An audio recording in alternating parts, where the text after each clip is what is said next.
Cumprimento os irmãos com a paz do Senhor Jesus Cristo. Meu querido professor, minha querida professora, estamos aqui para estudar mais uma lição da Escola Dominical desse trimestre, que tem por nome a nossa lição, A Igreja em Jerusalém.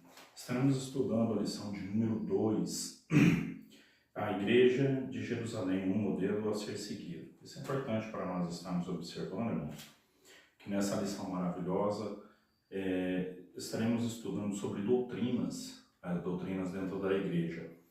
E é muito importante a gente estar aprendendo sobre isso, O texto áureo da nossa lição está escrito assim: e perseveravam na doutrina dos apóstolos e na comunhão e no partir do pão e nas orações. Atos dos Apóstolos, capítulo 2 e o versículo 42. Então nós vamos estar estudando especificamente esse assunto sobre doutrina, e um modelo da igreja para os nossos dias atuais, porque a igreja de Jerusalém, ela foi um modelo para nossas vidas. Eu estarei passando tópicos e subtópicos, colocando versículos que não constam na lição para melhor os irmãos poderem compreender, facilitar o entendimento dos irmãos. Queridos irmãos,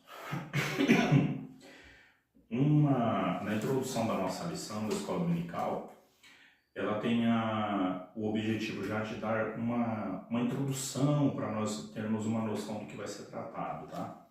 E a introdução da nossa escola fala assim, por ser a igreja mãe, Jerusalém torna-se um modelo para as demais igrejas que foram implantadas.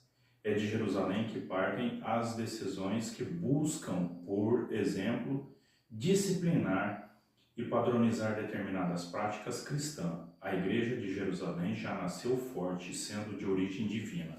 Então, o que acontece, irmão? No dia do Pentecoste, é importante a gente estar observando que quando eles estavam naquele cenáculo orando e desceu o Espírito Santo, e toda a casa foi cheia do Espírito Santo, as pessoas foram tomadas pelo poder do Espírito Santo. E por ela ter nascido do alto e não coisas feitas pela mão do homem, a primeira coisa que aconteceu dentro daquela igreja tinha 120 pessoas, 120 irmãos ali orando e buscando a presença do Senhor. O que aconteceu, irmãos? Logo após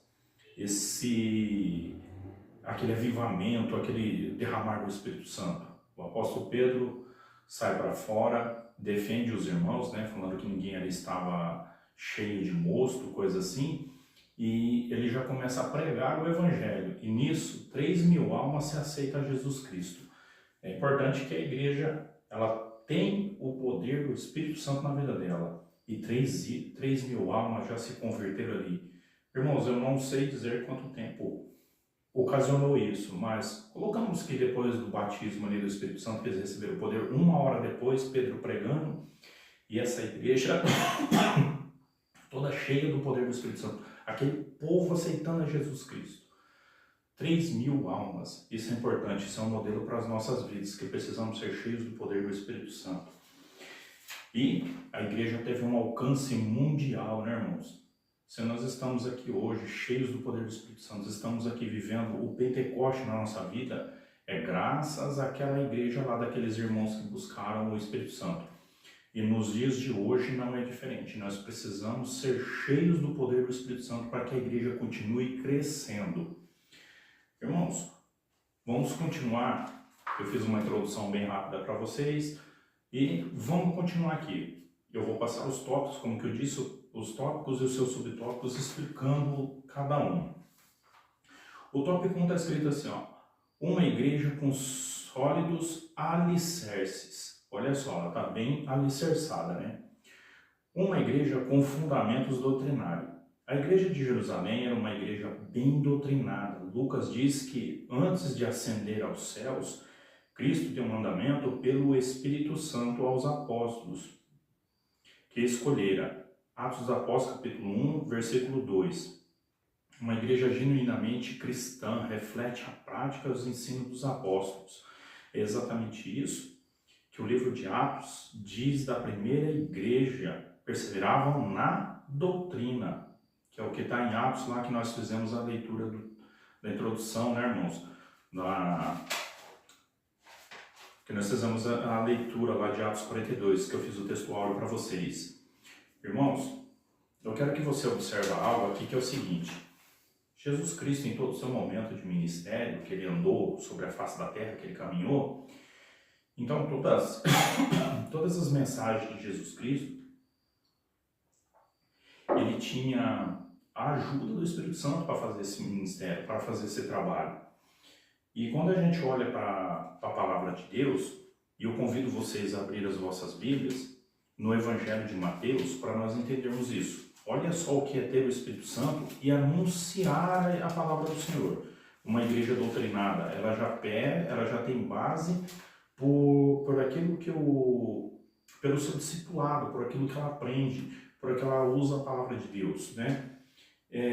Mateus capítulo 4 e o versículo 23, está escrito assim, Mateus 4, 23. E percorria Jesus toda a Galileia, ensinando nas suas sinagogas, olha só o que está dizendo, pregando o evangelho do reino e curando todas as enfermidades e moléstias entre o povo. Jesus Cristo, ele ensinava. Um dos pilares da doutrina bíblica é o ensinamento, é a pregação da palavra de Deus, que nós já vamos ver aqui também em Mateus capítulo 7. Então, a ferramenta da palavra de Deus dentro da igreja é a Bíblia. Então, necessita disso, irmãos. Mateus capítulo 7 vai trazer outra informação para as nossas vidas.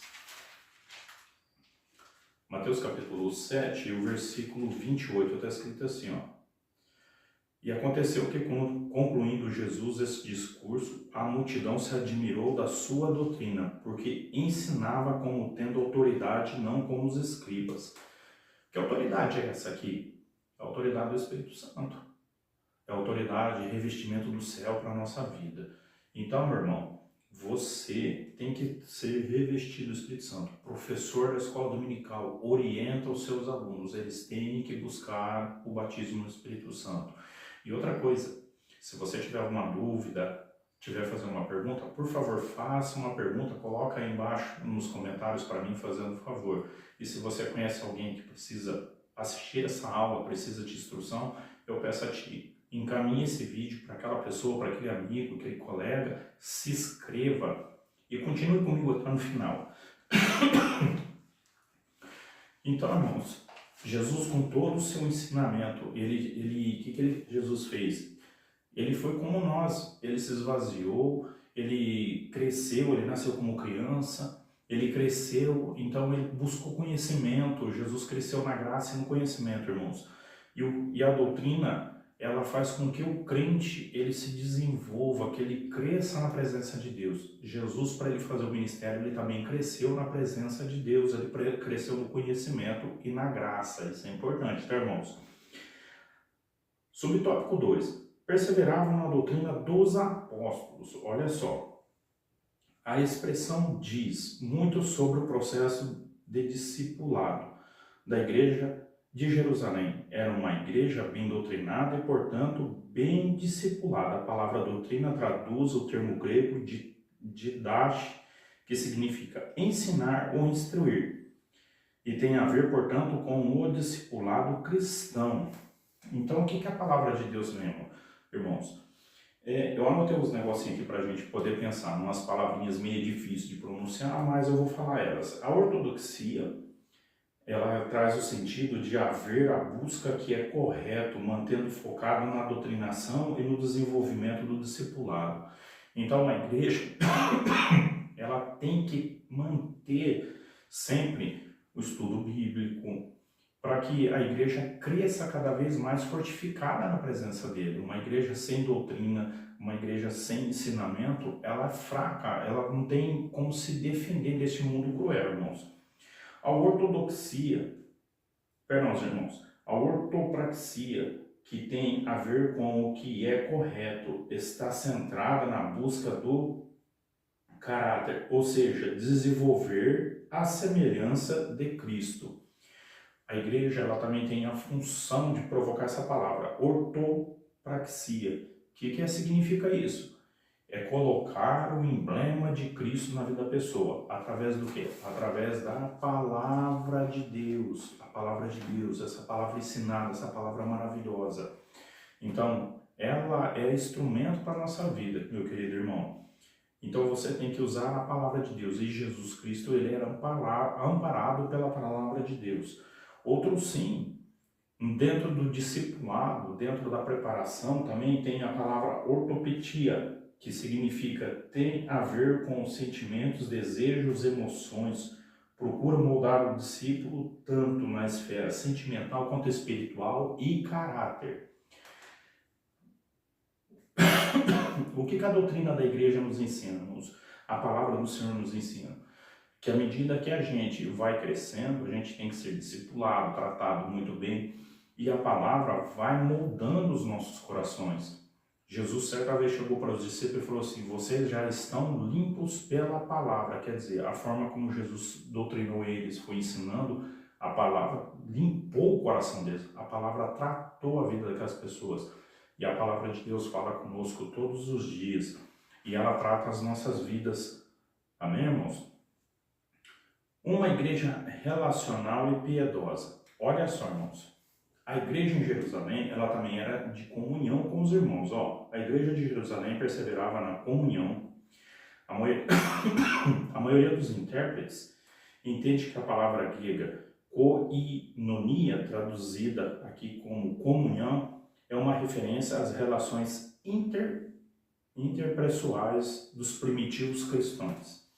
Olha só, aqui ele está tratando que comunhão ali com os irmãos é você entender a necessidade do teu próximo, é você ver o seu irmão na dificuldade e socorrê-lo. Eu coloquei o versículo aqui, irmãos, para nós podermos estar meditando nela. O que acontece? A comunhão, ela traz algo na nossa vida que o apóstolo Paulo ensinou em Gálatas capítulo 6, versículo 2, que ele diz assim, levai a carga um dos outros e assim cumprireis a lei de Cristo. Gálatas 6, 2. O que é levar a carga um dos outros? É saber ser compreensivo com o próximo.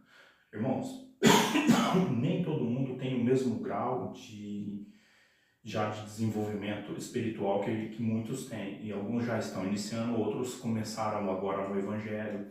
Então você tem que saber lidar com cada um de uma forma toda especial. E você, meu querido, que já tem uma vida espiritual, você que já está carne e unha com Jeová, seja paciente com o seu irmão, tenha amor, afetividade por ele. E a lei de Cristo, que está em Gálatas 6:2, ele fala o que é a lei de Cristo? É a lei do amor, meu querido.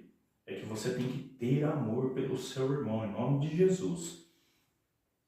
Outro sim, essa palavra comunia, Tiago 5,16, vamos ler lá, abrir a Bíblia lá, irmãos. Tiago 5,16.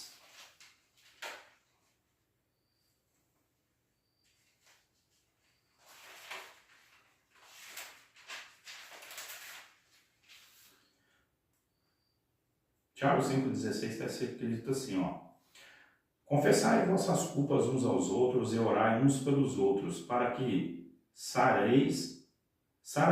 A oração feita por um justo pode muito em seus defeitos. Confessai as vossas culpas. Uma igreja, irmãos, que tem comunhão, o membro se sente à vontade para abrir o coração. Uma igreja que tem comunhão, que pode ter confiança nos irmãos, ele abre o coração para conversar. Ele pode dialogar com os irmãos, ele pode contar a necessidade e a dificuldade da vida dele. Então, uma igreja que tem comunhão é igual o Tiago falou assim, confessai os vossos pecados uns aos outros. É para ter unido em oração. Isso é importante, irmãos. Amém? Percorrendo aqui, irmãos, a nossa lição, nós já vamos para o tópico 2. O tópico 2 da nossa lição, até aqui, amém, irmãos? Se você não compreendeu essa aula, se teve alguma dificuldade aqui, por favor, de novo eu peço, escreva aí embaixo a sua pergunta, seu comentário, que assim que possível eu já respondo, amém, irmãos? Faça isso em nome de Jesus. Vamos para o subtópico 2, está escrito assim, uma igreja observadora dos símbolos cristãos. Olha só, a primeira igreja em Jerusalém, irmãos, ela tem as mesmas características que a igreja de hoje, só que a igreja lá ela era totalmente diferente, tinha um pouco de diferença da nossa. O povo lá orava bem mais, tá? A igreja nossa faz as mesmas coisas que aquela igreja faz. E vamos lá.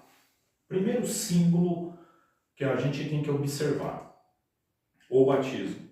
Após o primeiro sermão do apóstolo Pedro na igreja de Jerusalém, e como resposta a uma pergunta, ele disse ao povo: arrependei-vos, e cada um de vós seja batizado em nome de Jesus Cristo para perdão dos pecados.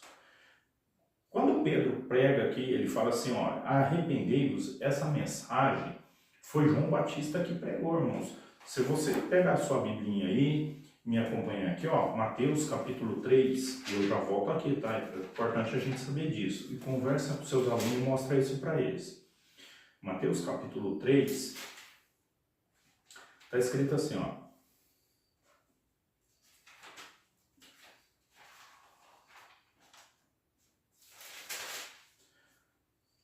Mateus capítulo 3. E naqueles dias apareceu um João Batista pregando no deserto da Judéia: arrependei-vos, porque é chegado o reino dos céus. Porque este é o anunciado pelo profeta Isaías, que disse: voz do que clama no deserto, preparai o caminho do Senhor, endireitai as suas veredas.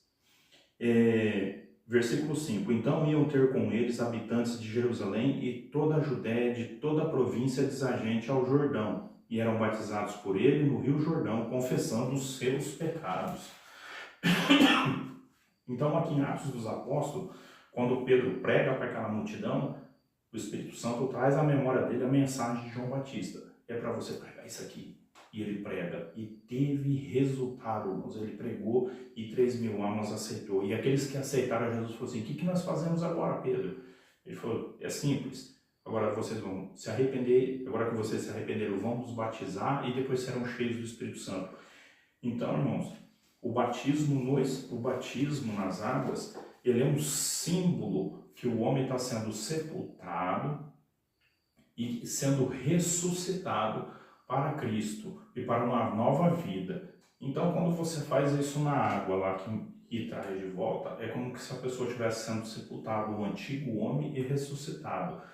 Então, irmãos, no decorrer da vida, a pessoa tem que entender que depois daquele ato, para trás, esquece aquela vida. Daqui para frente é uma nova vida com Jesus Cristo.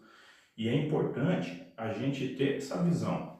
Atos dos Apóstolos, capítulo 10, irmãos, lá no versículo 44, o apóstolo Pedro foi na casa do Cornélio. Estava ele e os da circuncisão, ele levou uns companheiros com ele. E ele pregando, falando de Jesus ali no momento, e todos foram batizados no Espírito Santo. E Pedro, vendo aquilo, ficou atônito e falou assim: pode ser recusado água para eles, porque eles também foram batizados com o batismo da promessa, e eles foram revestidos. Oh, glória a Deus por isso, irmãos. Que toda vez na nossa igreja pudesse as pessoas ser revestidas e ser batizadas no Espírito Santo. E a família de Cornélio foi batizada no Espírito Santo e batizada nas águas.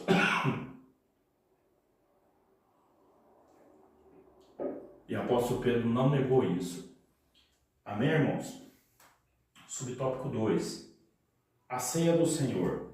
A ceia do Senhor é outra ordenança dada por Jesus Cristo e que foi observada pela igreja de Jerusalém, e perseveravam no partir do pão, lá no Atos 2:42.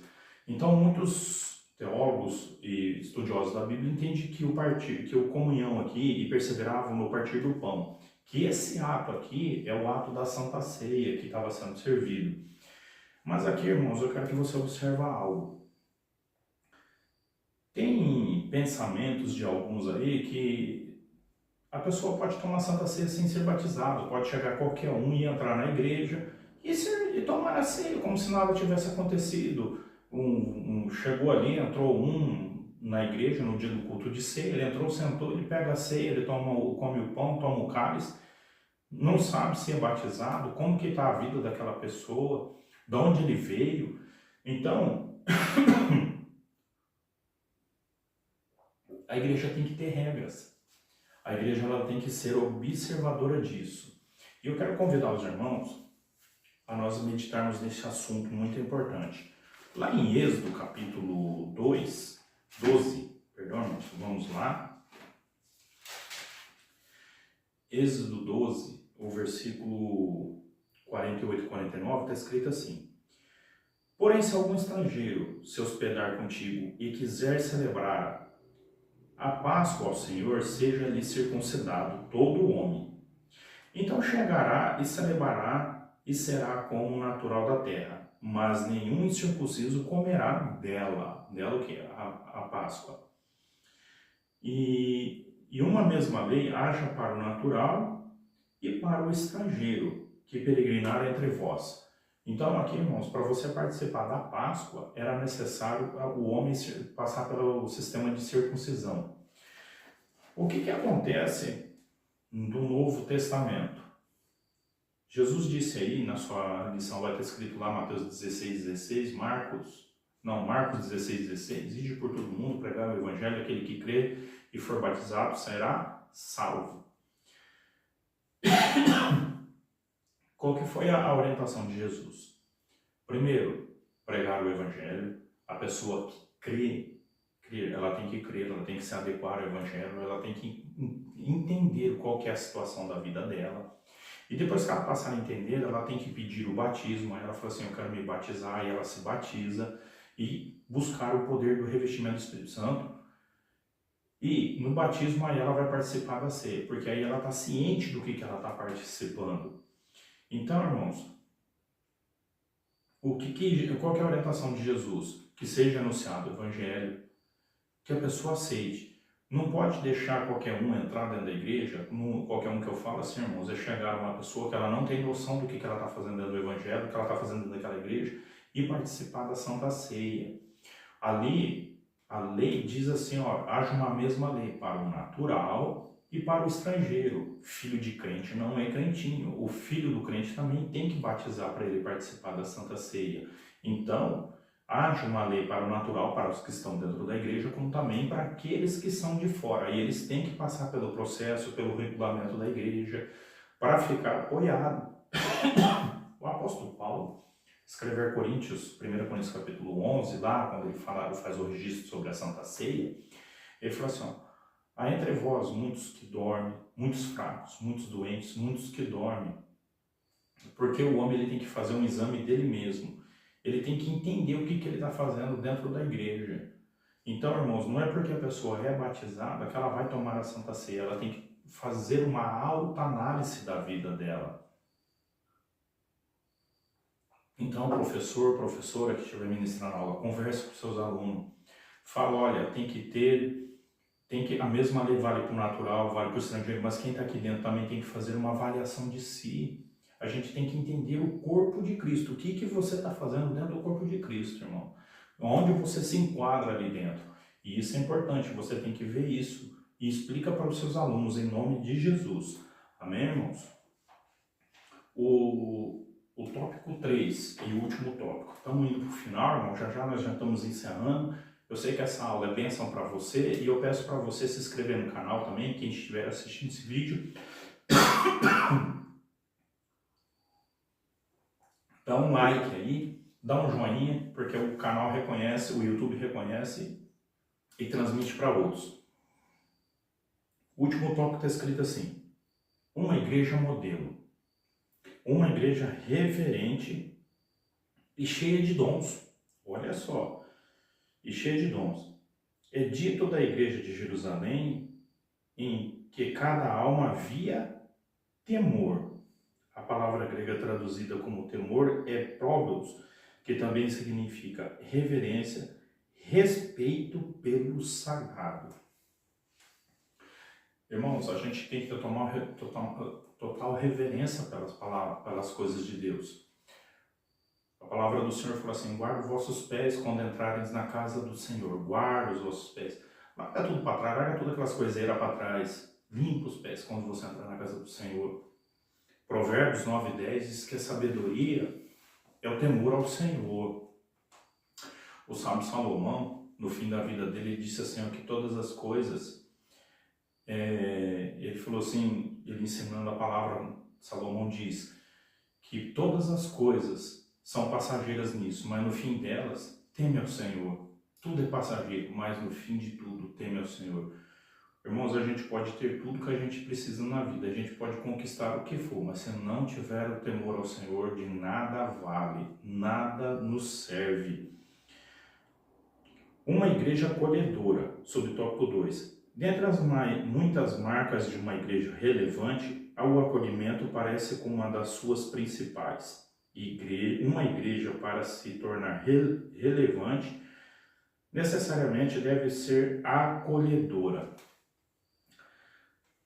Olha só, irmãos, independente da situação, quem for que seja na igreja, por favor, trata bem cada um. A gente tem que saber receber cada pessoa lá dentro da igreja, cada um que está lá. O apóstolo Tiago, quando ele escreve Tiago 2, capítulo 2, do versículo 1 ao 5, ele vai dizer para nós: irmãos, não tenhais a fé de Cristo. Ele começa assim dizendo: não tenhais a fé de Cristo. Por que ele vai falar isso? Porque no vosso ajuntamento, quando nós ajuntamos, se chegar um homem que tem um anel no dedo, de vestes boas, você vai pegar e vai falar assim: senta aqui. E vindo pobre, você fala: fique em pé aí, ou fique sentado aos estrados onde está meu pé. Tipo, fica aí embaixo. Não estamos fazendo acepção de pessoas, porque Cristo não faz acepção de pessoas. A orientação de uma igreja acolhedora é que ela seja acolhedora de verdade. Independente do rico, do pobre, de quem for que chegar, a igreja tem que atender essas pessoas. Porque é no momento da palavra que Deus vai falar os corações deles. É que Deus vai agir na vida deles. Amém, querido? O último tópico. Uma igreja adoradora. A igreja de Jerusalém era também uma igreja adoradora, louvando a Deus. Louvando traduz o verbo grego ainio, é o mesmo termo usado para se referir aos anjos e pastores que louvavam a Deus por ocasião do nascimento de Jesus Cristo. Irmãos, olha só por que a gente tem que louvar a Deus. No céu tem louvor, no céu tem... Os anjos agradecem a Deus. Eu queria que você acompanhasse uma leitura aqui, ó, no livro de Apocalipse, para ver o louvor que há no céu. Apocalipse capítulo 5, do versículo 11 a seguir, está escrito assim, ó: e olhei e ouvi a voz de muitos anjos ao redor do trono, dos seres viventes e dos anciões, e era o número deles de milhões, milhares e milhares.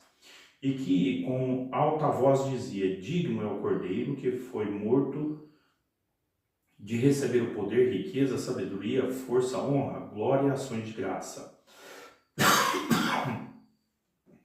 Então ouvi toda a criatura que está no céu, na terra, debaixo da terra e sobre o mar, e tudo que neles há, dizendo: ao que está assentado no trono e ao Cordeiro sejam dadas ações de graça, honra, glória e poder para todos sempre. E os quatro seres viventes diziam: amém.